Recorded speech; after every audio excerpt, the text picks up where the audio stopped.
untuk melihat Rasulullah sallallahu alaihi wasallam. Orang itu biasanya rindu karena dia kenal. Pernah ketemu, pernah melihat, suatu saat ingin kapan aku bisa jumpa. Anak-anak merindukan orang tuanya. Orang tua merindukan anak-anaknya karena memang tahu. Antum bayangkan Rasulullah sallallahu alaihi wasallam merindukan kita. Padahal beliau belum pernah melihat kita. Ini sebuah keagungan Rasulullah sallallahu alaihi wasallam. Anas bin Malik meriwayatkan, suatu hari Rasulullah sallallahu alaihi wasallam bersama sahabatnya menuju Baqi. Di kuburan Baqi bersama para sahabatnya. Nih, kita ini kadangkala yang udah ngaji jarang ziarah kubur. Padahal ziarah kubur itu sunnah. Rasulullah sallallahu alaihi wasallam kadangkala ziarah kubur itu tengah malam. Istrinya udah pada tidur, beliau datang ke kuburan Baqi sallallahu alaihi wasallam. Tujuan kita ziarah kubur adalah mengingat kalau masjid ini suatu hari akan hancur. Kalau kota Bandung ini suatu saat akan lebur rata dengan tanah.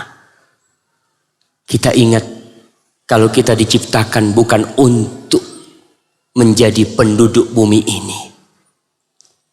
Ada satu hari yang sama dengan 1000 tahun. Rasulullah SAW datang ke kuburan Baqi bersama para sahabatnya. Lalu beliau mengatakan, wajidtu anni laqitu ikhwani. Aku betapa inginnya berjumpa dengan saudara-saudaraku. Maka para sahabat bingung, heran dengan ucapan Rasulullah SAW. Faqala ashabuh, awalaysa nahnu ikhwanak. Wahai Rasulullah SAW, kita ni apa bukan saudaramu? Nabi SAW mengatakan, antum ashabi. Kalian sahabat-sahabatku. Ikhwani alladzina amanu bi wa lam yarawni. Saudara-saudaraku adalah mereka yang beriman kepadaku, tapi mereka belum pernah melihat aku, kata Rasulullah SAW. Beliau merindukan untuk berjumpa kita. Apakah kita seperti itu sallallahu alaihi wasallam? Coba kita sekarang perlu membayangkan kecintaan Rasulullah SAW kepada kita.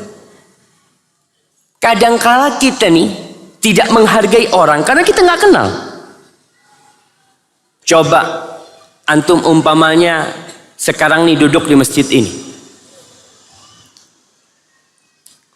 Jamaah antum nggak bisa maju lagi jamaah. Udah nggak bisa. Hah? Coba bismillah antum berdiri semuanya. Bismillah berdiri, kita berdiri jemaah. Ya Allah berdiri. Nah, udah pada berdiri? Iya, antum maju sedikit aja, terus duduk antum. Bismillah, ya Allah kita duduk lagi.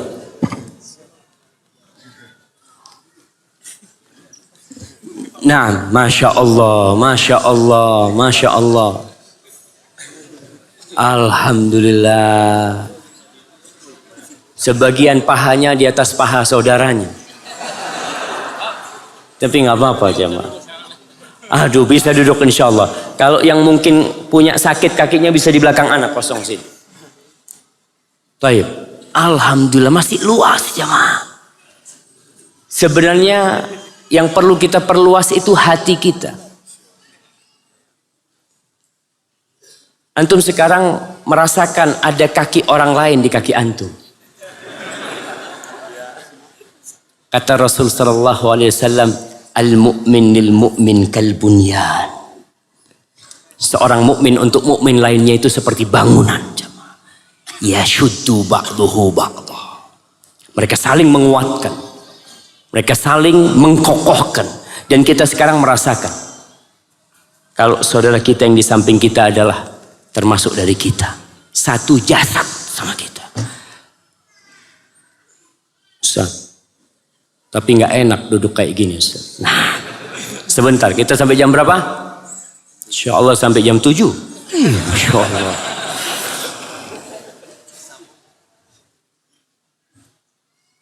Jamaah rahimakumullah. Antum sekarang duduk nih, nggak tahu, nggak kenal sama yang di sebelah antum. Coba ada yang bisikin di sebelah antum. Mas, yang di sebelah antum itu adalah wali kota. Lihat, masa? Oh iya ternyata. Mari Pak, baru dia meluaskan. Jangan. Fadl, kesian. Karena wali kota. Karena kenal sama dia. Kalau nggak kenal kita nggak urusan sama orang. Begitu pula kita dengan Rasulullah Sallallahu Alaihi Wasallam. Banyak di antara umat Islam yang meremehkan sunnahnya. Yang meninggalkan sunnahnya. Bahkan ada yang mengejek dan menghina sunnah Rasul Sallallahu Alaihi Wasallam. Ada, kita lihat. Kok bisa itu terjadi? Kesian, mereka nggak kenal sama Rasul Sallallahu Alaihi Wasallam. Allah berfirman di surat At-Taubah ayat 28, menceritakan tentang kekasih kita, Rasulullah Sallallahu Alaihi Wasallam. Dia berfirman, laqad ja'akum rasulun min anfusikum. Kata Allah, telah datang kepada kalian seorang utusan yang dia berasal dari diri kalian sendiri, dari kita Rasulullah sallallahu alaihi wasallam. Azizun alaihi ma'anittum. Aziz, beliau itu sangat sedih kalau ada yang menyusahkan umatnya, nggak ingin umatnya itu tersusahkan oleh Rasulullah sallallahu alaihi wasallam. Ibnu Abbas pernah menceritakan, suatu hari Rasulullah Sallallahu Alaihi Wasallam salat maghrib dan isya di jamak, tanpa ada hujan, tanpa ada apa. Beliau jamak salat di Masjid Nabawi dalam hadis riwayat Muslim. Maka ditanya Abdullah bin Abbas, kenapa Nabi melakukan itu Sallallahu Alaihi Wasallam? Liya'laman nas an laisa fi dinina haraj, supaya orang-orang tahu kalau agama kita ini nggak ada yang memberatkan. Itu Rasul sallallahu alaihi wasallam. Harisun alaikum. Beliau begitu bersungguh-sungguh dan semangat untuk kebaikan kalian. Bil mu'minina raufur rahim. Terhadap orang beriman, beliau sangat pengasih, sangat sayang kepada hamba-hambanya yang beriman. Ma'asyiral muslimin rahimakumullah. Pernah suatu hari Aisyah radhiyallahu taala anha melihat suaminya. Siapa suaminya Aisyah? Betul. Rasulullah SAW. Hadiahnya udah habis, mana panitianya? Buat akhwat. Oh, buat ibunya, masya Allah, buat ibu antum. Nah, barakallahu fikum. Nah, buat ibu antum tuh, afwan. Barakallahu fikum jemaah. Suaminya Aisyah, Rasulullah sallallahu alaihi wasallam. Ada suara apa itu jemaah? Aisyah radhiyallahu taala anha melihat Nabi lagi senang. Kata Aisyah, "Lamma ra'aitu minan Nabi sallallahu alaihi wasallam tiba nafsin." Aku melihat Nabi ini lagi bahagia nih sekarang. Maka tatkala itu aku meminta sesuatu kepada Rasul SAW. Maka ibu-ibu kalau mau minta sesuatu sama suaminya, cari waktu yang tepat. Ustaz, suami ana nggak pernah seneng Ustaz. Kapan ana minta? Ada suami yang setiap masuk rumah cemberut terus kayak gitu. Tapi adalah waktu-waktu tertentu suaminya beda. Kelihatan tuh lagi bahagia tuh suaminya. Ketika itu minta sesuatu, insya Allah dikasih. Tapi kalau lagi ada masalah, jangan dimintain sesuatu. Yang ada malah marah dia. Aisyah tahu suaminya Rasulullah SAW adalah suami yang terbaik. Dan ternyata Aisyah masih berusaha untuk mencari waktu-waktu yang tepat untuk meminta. Apa yang dilakukan Aisyah?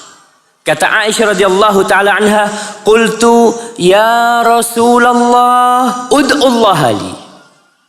Wahai Rasulullah sallallahu alaihi wa ala alihi wasallam, aku minta kau berdoa untuk aku. Istri minta suaminya mendoakan. Maka Rasul sallallahu alaihi wasallam langsung berdoa, Allahumma ighfir li Aisyah ma taqaddama min dhanbiha wa ma ta'akhkhar wa ma asarrat wa ma a'lanat. Ya Allah, ampunilah untuk Aisyah semua dosanya, yang lalu dan yang akan datang, yang terang-terangan dan yang dia sembunyikan. Ini doa Rasul buat Aisyah radhiyallahu taala anha wa sallallahu ala nabiyyina wasallam. Ketika Aisyah dengar doanya Nabi SAW, langsung Aisyah ini ketawa terpingkal-pingkal sampai dagunya itu ke perutnya. Orang kalau ketawa kadang-kala sampai nekuk tuh badan. Lalu Rasul sallallahu alaihi wasallam mengatakan kepada Aisyah, ayasurruka du'ai, apakah kau senang dengan doaku? Apa kata Aisyah? Wa mali la yasurruni du'auka. Bagaimana mungkin aku tidak bahagia dengan doa yang kau panjatkan? Ini doa Rasul SAW buat Aisyah. Lalu apa kata Nabi kepada Aisyah sallallahu alaihi wasallam? Beliau mengatakan, wallahi innaha la da'wati li ummati fi kulli salat. Demi Allah, tuh doa yang aku katakan tadi, itulah doa yang aku panjatkan setiap sholat untuk umatku, kata Rasul SAW. Bayangkan Nabi itu tiap sholat mendoakan kita. Beliau mengatakan, Allahumma gfirli ummati. Ya Allah, ampunilah buat umatku dosa-dosa mereka yang lalu dan yang akan datang, dosa-dosa yang ditampakkan dan yang disembunyikan. Masya Allah, ana lihat sebagian sudah susah duduknya jamaah. Tapi kalau antum lihat ada yang susah, antum luaskan. Kalau ada yang mau selonjor, kasih fadl antum selonjor, gantian selonjornya.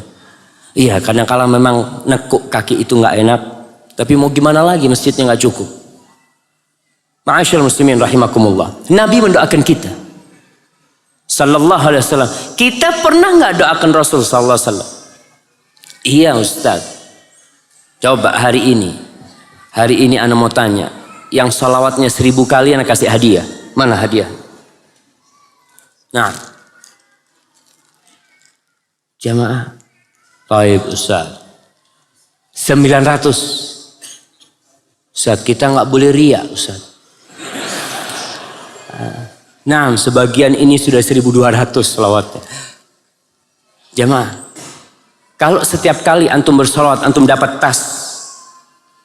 Kira-kira berapa kali kita akan bersolawat buat Rasulullah SAW? Sekali kita bersolawat, Allah solawat buat kita 10 kali. Bayangkan Rasul SAW pernah sujud syukur. Beliau ketika bangkit dari sujud syukurnya menceritakan kepada para sahabatnya, tadi tuh Jibril datang ngasih kabar gembira kepada aku bahwa man shalla alaika salatan sallallahu alaihi biha asyra.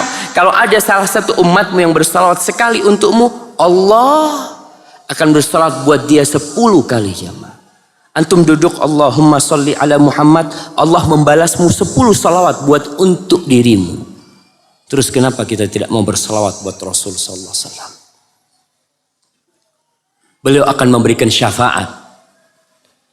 Kita sering mendengarkan ada orang yang menyebutkan Allahumma salli ala maulana wa syafi'ina Muhammad.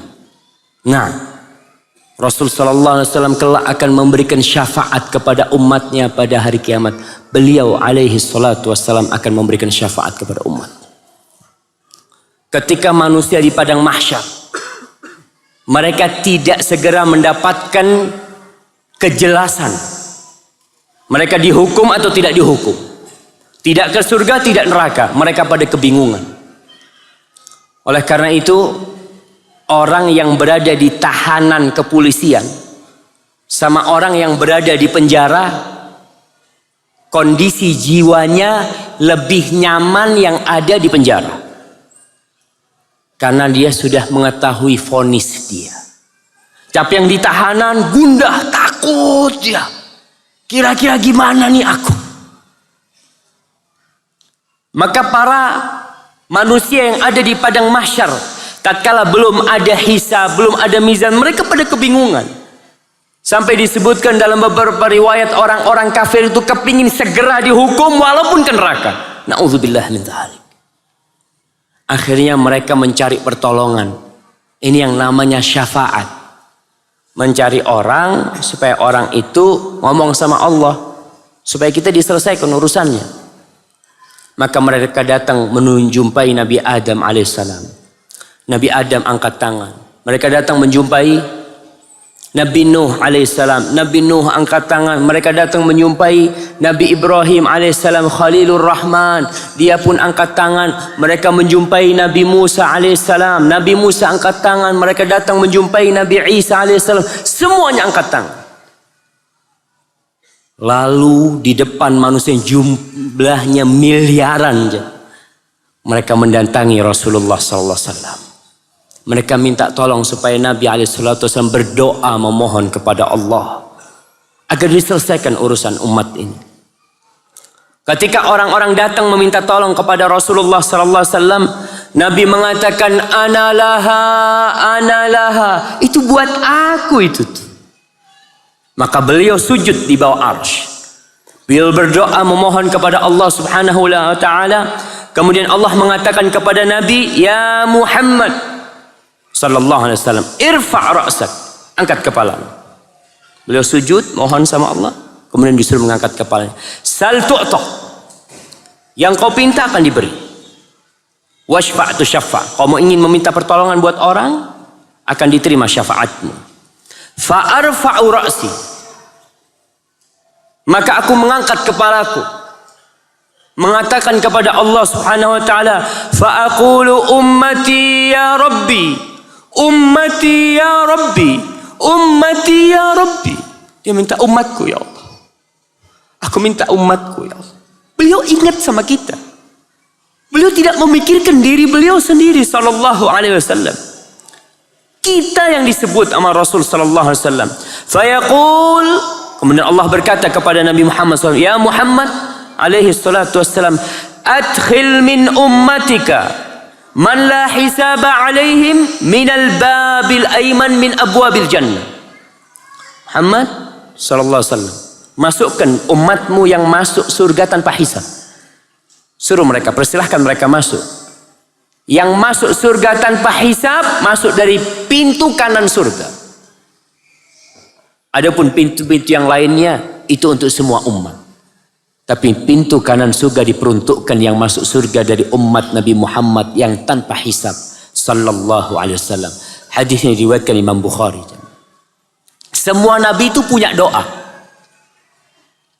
Tapi semuanya doanya sudah dipanjatkan di dunia. Kita lihat doanya Nabi Nuh alaihi salam.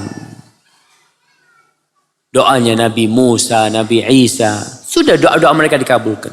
Tapi doa Nabi Muhammad SAW, beliau mengatakan, likulli nabiyyin da'watun mustajabah. Semua nabi punya doa yang mustajab. Fata'ajjala kullu nabiyyin bida'watihi. Au kullu nabiyyin da'watahu. Semua nabi sudah mengambil doanya ketika di dunia. Wa inni ikhtaba'tu da'wati syafa'atan li ummati yaumal qiyamah. Adapun aku menyembunyikan doaku untuk umatku nanti pada hari kiamat. Syafaat buat mereka. Ma'asyiral muslimin rahimakumullah. Rasulullah sallallahu alaihi wasallam pernah menyembelih kurban. Dan setiap kali beliau menyembelih kurban, Abu Rafi', mantan budaknya Rasulullah sallallahu alaihi wasallam, cerita, beliau biasanya kalau menyembelih kurban itu beliau beli 2 ekor kambing, kabsyain, saminain, aqranain, amlahain. Beliau beli 2 ekor kambing yang gemuk, yang besar, yang bagus, yang bertanduk. Itu kalau beliau berkorban sallallahu alaihi wasallam. Tapi kalau kita berkorban, kita cari yang paling murah. Kurus sedikit nggak apa-apa, yang penting syaratnya sudah sah. Kita lihat bagaimana Rasul sallallahu alaihi wasallam. Kemudian beliau sholat. Setelah sholat Idul Adha beliau berpidato. Kemudian beliau mendatangi salah seekor kambingnya di tempat sholatnya di situ. Kemudian beliau sembelih dengan pisau dengan sendiri.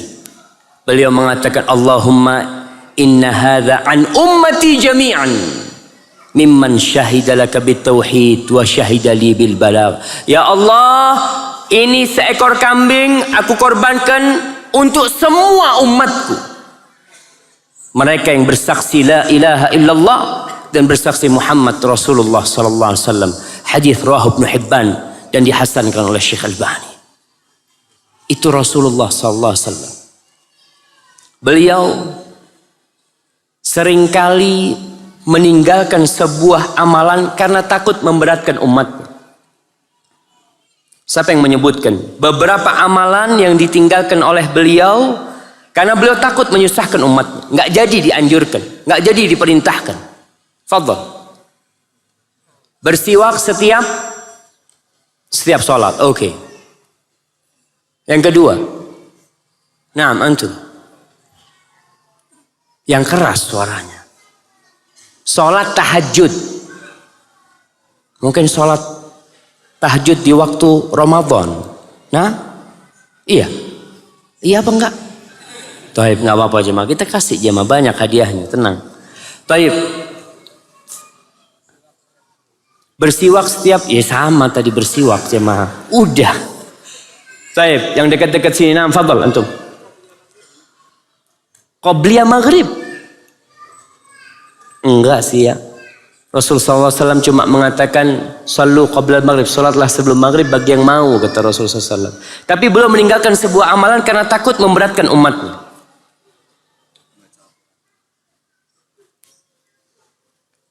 Mengakhirkan waktu isya. Masya Allah. Nah, Rasulullah SAW kepingin sholat isya itu di akhir malam. Di pertengahan malam ya, bukan di akhir malam. Di pertengahan malam atau sepertiga malam awal. Tapi beliau tidak melakukan itu. Kenapa? Karena takut memberatkan umatnya. Baik, apa lagi? Terakhir. Berdoa masuk WC. Kayaknya enggak ya. Salat tarawih udah tadi tuh, salat tarawih itu. Baik, sudah jamaah, cukup jamaah. Baik, kalau ada yang mau jawab fadhal antum. Apa? Menjaga wudu. Kayaknya bukan jamaah. Baik, antum. Puasa setiap hari. Puasa setiap hari, sholat malam, terus tidak menikah. Kayaknya bukan, tapi nggak apa-apa, antum sudah berusaha, nak kasih hadiah. Nah, tadi udah disebutkan beberapanya.